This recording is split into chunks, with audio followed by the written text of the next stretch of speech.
I built a couple of hydrogen generators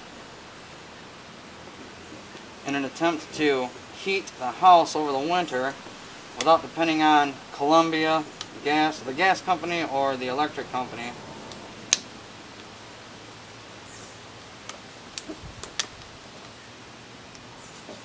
I made a small generator a couple days ago, and I've been filling some balloons with the hydrogen.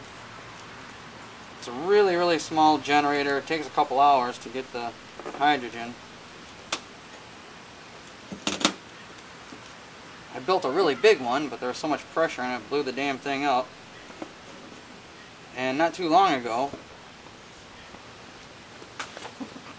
I was using this valve to see if it would shut off quick enough so that the flame wouldn't go back through the holes and blow up the hydrogen.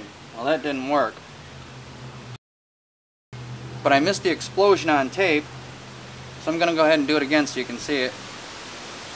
I broke off a basketball needle, and I'm using that for the tip.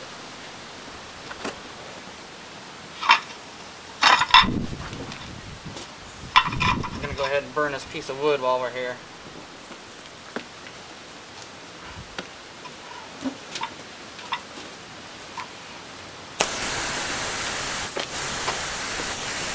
It lasts a pretty long time. The downside is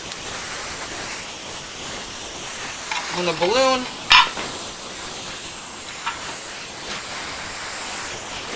balloon reaches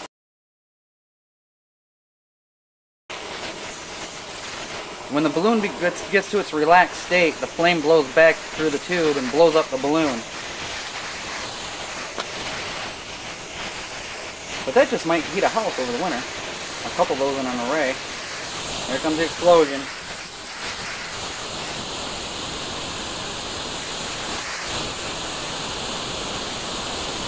Cover your ears. Damn, that was loud.